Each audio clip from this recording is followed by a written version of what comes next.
Vous savez, l'annonce du gouvernement chinois, la représentante officielle du ministère chinois des Affaires étrangères, Mao Ning, si je prononce bien son nom, a déclaré que la saisie d'un pétrolier russe dans l'Atlantique constituait une grave violation du droit international par les États-Unis. Elle a également mentionné les nouvelles sanctions qu'il se prépare à imposer à la Russie, affirmant qu'elles sont toutes illégales et que personne, du moins la Chine, ne s'en soucierait. Alors selon vous, vers quoi nous dirigeons-nous concernant les dernières nouvelles du Venezuela? Vous savez, l'enlèvement présumé du président vénézuélien et ses conséquences. Ces événements semblent marquer une nouvelle forme de confrontation entre les États-Unis d'un côté et la Russie de l'autre.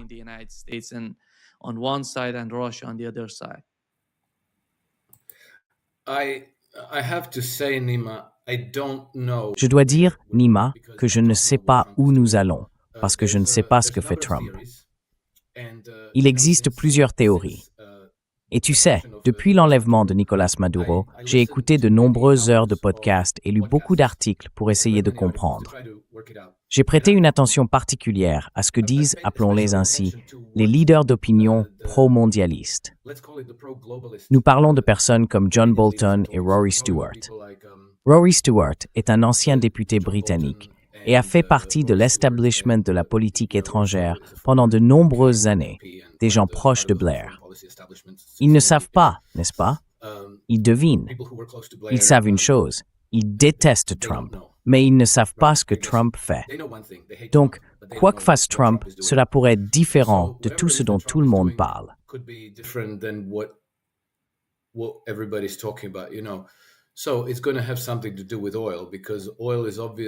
Donc, cela va avoir un lien avec le pétrole, parce que le pétrole va évidemment être le grand facteur d'attraction.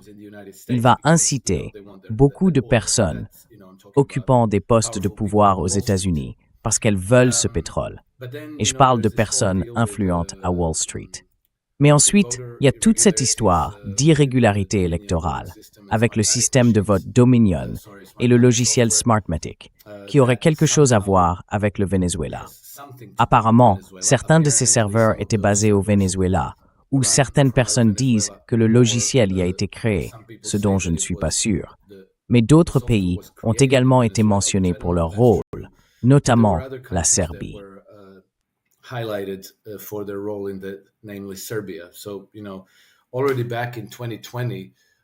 Alors, vous savez, déjà en 2020, on avait entendu parler du Venezuela et de la Serbie qui auraient joué un certain rôle dans la manipulation des élections, pas seulement aux États-Unis, mais en général. Mais ensuite, quand l'affaire a éclaté après les élections de 2020, il s'est avéré que cela faisait partie d'un réseau international plus vaste. Il y a alors eu un grand nombre de témoignages, de dépositions de témoins et d'affidavits concernant ces irrégularités de vote. Puis, les dirigeants de Dominion Systems ont soudainement disparu, les dirigeants américains, et ils ont déplacé certains de leurs bureaux au Canada, de l'autre côté de la frontière. Ils avaient, je crois, un siège régional à Toronto. Et l'une des personnes impliquées était Lord Mark Malloch Brown, un proche associé de George Soros.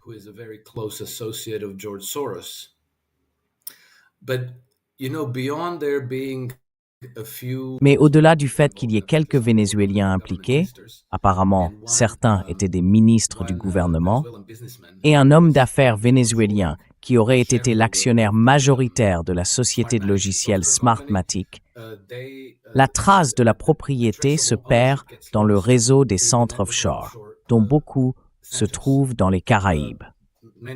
Vous savez, depuis les années 1960, le Royaume-Uni, la Grande-Bretagne, a créé 14 centres financiers offshore totalement non réglementés. Ils opèrent en dehors de la portée du droit international pour quiconque croit encore à ce concept. Et ils sont entièrement opaques, non réglementés, entre des mains privées. C'est donc là que la trace se perd.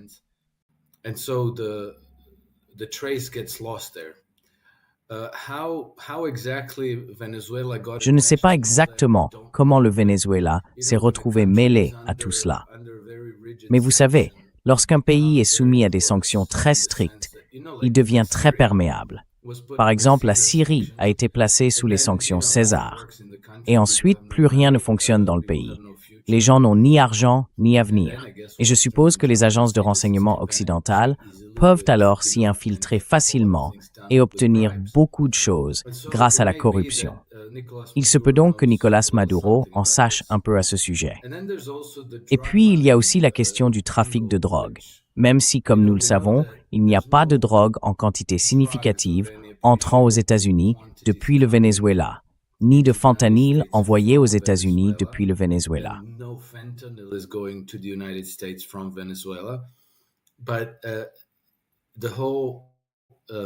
Mais tout le réseau de blanchiment d'argent qui permet ce trafic de drogue implique aussi la traite des êtres humains.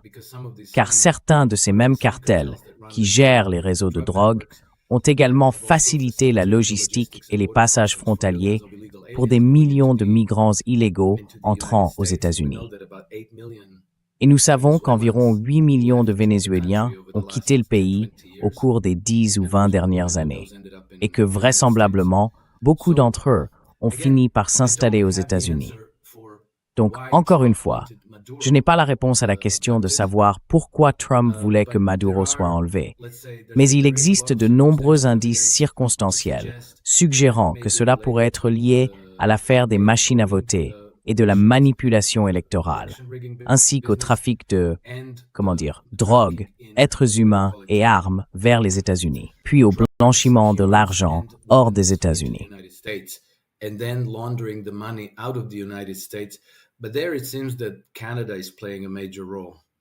Mais il semble que le Canada joue un rôle majeur, vous savez. Hier encore, j'ai publié un article intitulé « Le sort du Venezuela est-il un avertissement pour le Canada ?» Ce qui peut paraître surprenant. Quel rapport entre les deux? Mais je n'ai rien inventé. C'était en fait le titre de l'éditorial du Globe and Mail de dimanche, donc il y a environ 5 jours. Le titre était littéralement « Le sort du Venezuela est-il un avertissement pour le Canada ?» Et là, on se demande, est-ce de la paranoïa de penser que l'enlèvement de Nicolás Maduro a quelque chose à voir avec le Canada? Eh bien, pas tant que ça. Il y a un vrai lien, et le Canada est jusqu'au cou dans des affaires douteuses.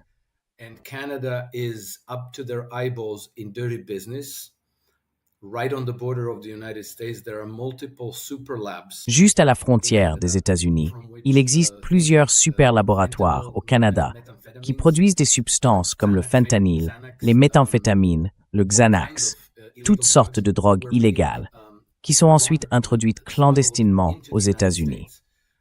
Le siège de cette opération semble se trouver à Toronto, mais aussi en Colombie-Britannique. Et la majeure partie de l'argent blanchi provenant des États-Unis, puisque toutes ces ventes se font en espèces, n'est-ce pas, était renvoyée au Canada. Et il y a eu, je dois dire que je ne peux pas tout détailler car c'est très vaste, mais en mars dernier, une publication en ligne appelée The Bureau a publié une longue interview avec un certain David Asher, n'est-ce pas?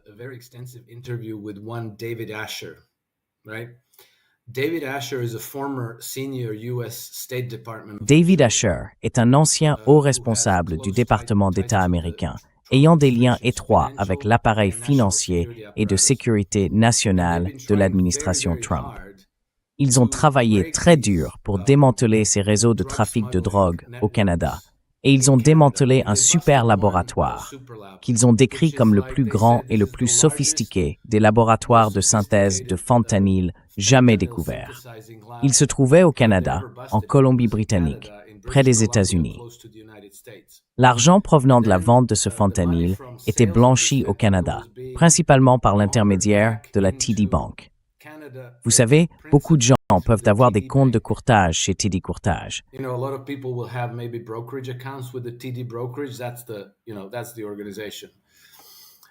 C'est l'organisation.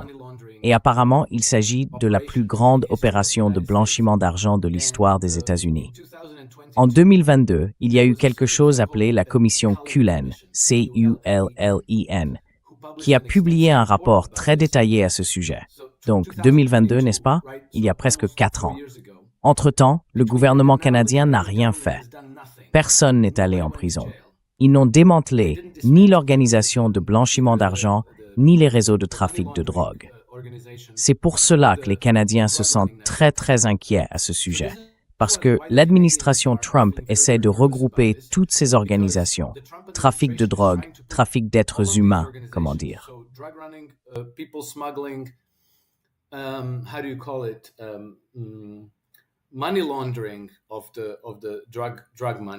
Blanchiment d'argent provenant de la drogue en vertu de la législation antiterroriste. Car, par les voies juridiques normales du droit international, les enquêteurs américains ont été totalement incapables de remonter ces réseaux. Le Canada dispose dans son système juridique de dispositions censées protéger les droits humains et garantir l'équité, mais chaque fois que les enquêteurs américains visent un suspect, après 90 jours, les autorités canadiennes doivent les informer. Au fait, vous êtes visé. Et il est impossible de mener une véritable opération d'infiltration dans un délai aussi court. Ainsi, chaque fois qu'ils s'en prennent à quelqu'un, dès qu'ils identifient leur suspect, les personnes disparaissent parce qu'elles apprennent qu'elles sont ciblées.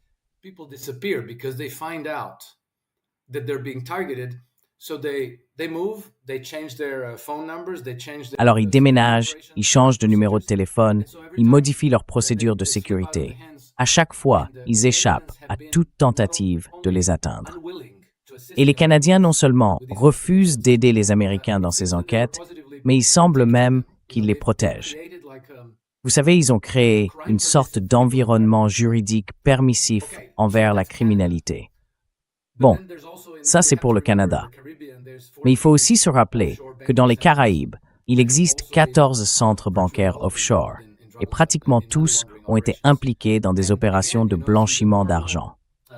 Et là encore, dans le cadre du droit international classique, ils sont intouchables, car ils bénéficient d'une immunité juridique totale.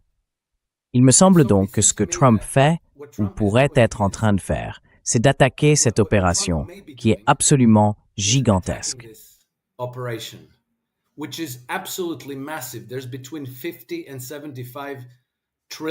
Il y a entre 50 et 75 millions de milliards de dollars dans ces centres offshore. C'est absolument colossal. Et puis, il y a une autre dimension à tout cela, que je dois mentionner car elle pourrait s'avérer pertinente. Les Russes ont ce système dans leur ligne de mire depuis longtemps. Je ne sais pas si vos téléspectateurs suivent le Promethean Action Network, mais ils publient d'excellents rapports sur YouTube et sur X. L'une des femmes actives dans ce réseau, Suzanne Kokinda, a fait remarquer qu'en 2014, le chef de l'agence russe de lutte contre la drogue, il s'appelait Viktor Ivanov, et s'appelle probablement toujours Viktor Ivanov, a prononcé un discours lors d'une conférence intitulée « Développement alternatif pour les régions productrices de drogue ». Et il a dit « Vous savez que c'est là le fondement des systèmes financiers occidentaux. »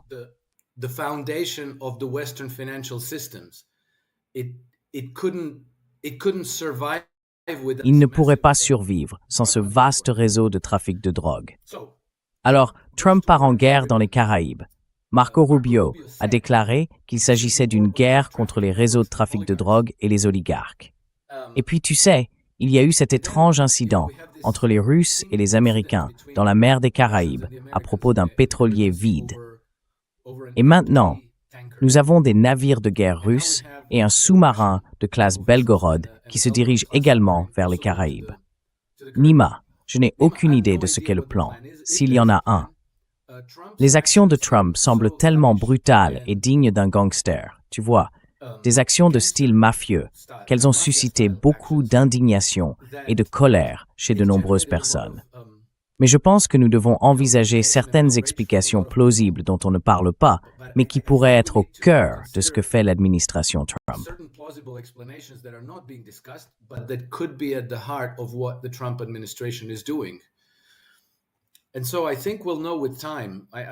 Et donc je pense que nous le saurons avec le temps.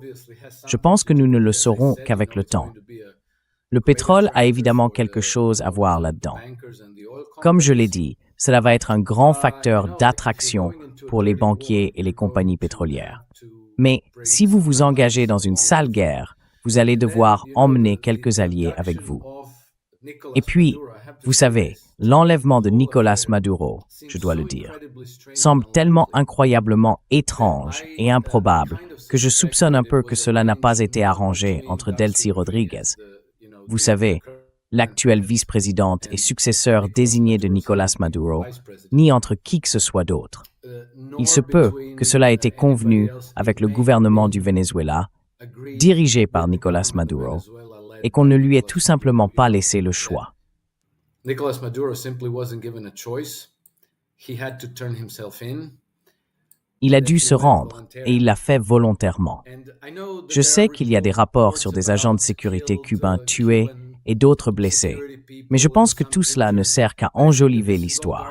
Parce que si personne n'avait été tué sur le terrain au Venezuela, cela ferait de Delcy Rodríguez la suspecte numéro 1 pour avoir livré Nicolás Maduro. S'il y avait eu une véritable fusillade avec des morts et que les Américains l'avaient emmenée de force, alors, tu vois, elle serait blanchie. Je ne pense pas qu'elle l'ait trahi. Je crois vraiment que c'était un accord entre Maduro et Donald Trump. Parce que, regarde aussi ce qui se passe. Maduro vient aux États-Unis. Est-ce qu'il a l'air de quelqu'un qui vient de passer du statut de président du Venezuela à celui de prisonnier?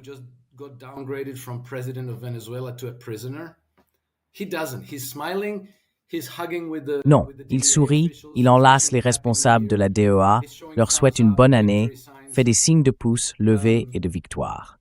Un ami à moi, Ian Burlingame, qui a servi dans les forces spéciales et dans le renseignement militaire, a dit « Non, à 100%. Il est entré dans le programme de protection des témoins parce qu'il a des preuves importantes à partager, des témoignages essentiels. Il sait où les corps sont enterrés, et il ne vivrait probablement pas longtemps s'il restait libre en tant que président du Venezuela. » Nous devons aussi examiner les choses qui ne se sont pas produites, plutôt que celles qui se sont produites. Très souvent, lorsque les Américains cherchent à décapiter la direction d'un pays, ils tuent. Ils ont tué Muammar Kadhafi. Ils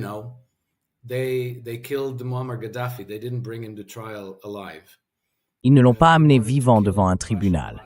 Ils voulaient tuer Bachar el-Assad si les Russes ne l'avaient pas extrait. Nous savons qu'il y avait un ordre de mise à mort contre le président Viktor Yanukovych lors du coup d'État de 2014. Là encore, les Russes l'ont extrait. Nous savons qu'il voulait tuer Erdogan en Turquie, et ainsi de suite. Ici, il a été capturé, vivant, sans accroc, avec sa femme. D'accord, ça ne donne pas une bonne impression, au Madhouse, mais cela pourrait, vous savez, faire partie de l'accord, où il aurait dit « D'accord, je partirai, mais je veux que ma femme parte avec moi aussi. » Et ils auraient répondu « D'accord. » Et puis, une autre chose qui ne s'est pas produite, c'est qu'il n'y a pas eu de changement de régime. Alors les gens diront « Oh, oui, oui, oui, il y a eu un changement de régime. »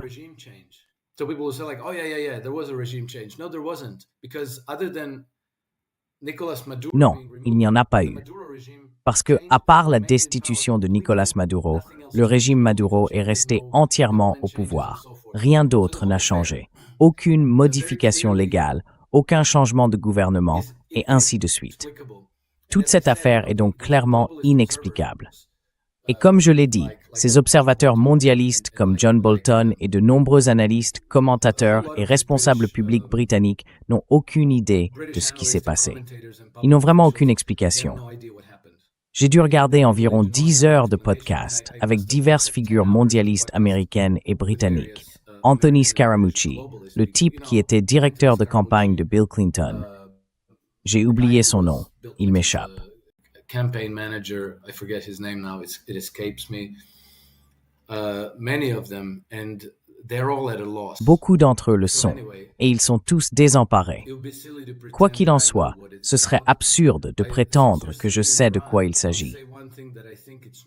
Puisque vous êtes en Iran, je vais dire une chose dont je suis sûr que ce n'est pas le sujet. Je ne pense pas que cela concerne l'Iran, car beaucoup de gens disent, c'est une longue réponse, je vais conclure rapidement. Beaucoup de gens disent, ah oui, ils sont allés au Venezuela parce qu'ils veulent sécuriser le pétrole avant d'attaquer l'Iran, parce que l'Iran va fermer le détroit d'Ormuz et tout ça. Cela n'a aucun sens, car la production pétrolière du Venezuela est inférieure à 1 million de barils par jour. C'est 20% de ce qu'elle était à son apogée. Augmenter la production vénézuélienne à 3, 4 ou 5 millions de barils par jour prendrait au moins 5 ans et nécessiterait de très nombreux milliards de dollars d'investissement.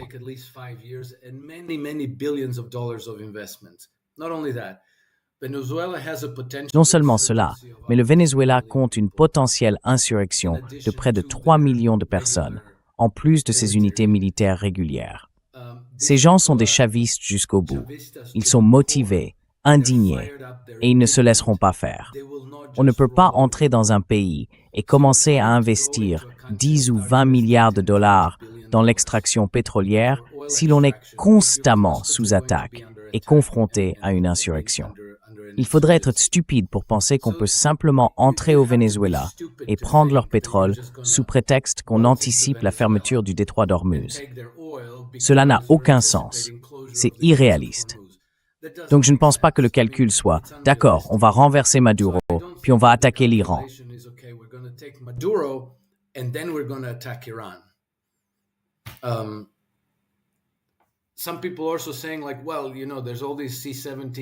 Certaines personnes disent aussi, eh bien vous savez, qu'il y a tous ces avions cargo C-17 des États-Unis qui partent pour l'Europe et le Royaume-Uni, transportant des troupes, des forces spéciales et des armes. Oui, d'accord, apparemment c'est vrai. Mais vous savez, Trump veut aussi prendre le Groenland. Le Royaume-Uni est un peu plus proche du Groenland que de l'Iran.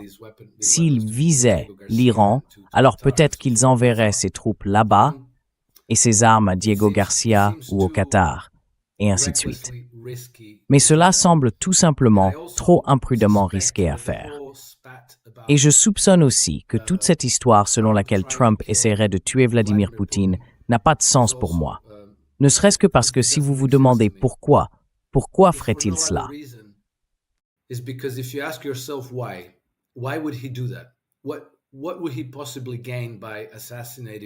Que pourrait-il bien gagner en assassinant Vladimir Poutine? Il n'y a pas de réponse à cette question. C'est complètement fou. Ce serait simplement un acte malveillant pour le plaisir de faire le mal, tu vois? Parce qu'il n'y a rien à y gagner. Ce n'est pas comme si, en écartant Vladimir Poutine, la Russie tombait entre tes mains comme un fruit mûr. La Russie est une nation très solide. Il y a Patrushev, il y a Medvedev, il y a toutes sortes de personnes qui prendraient la place de Vladimir Poutine. Donc, pour résumer, je dirais que nous ne savons pas ce qui se passe, parce que personne ne semble le savoir. Mais je soupçonne qu'en plus d'une équipe Trump très restreinte qui sait ce qu'elle fait, les Russes et les Chinois savent aussi ce que fait Trump. I think that the Russians and the Chinese also know what Trump is doing.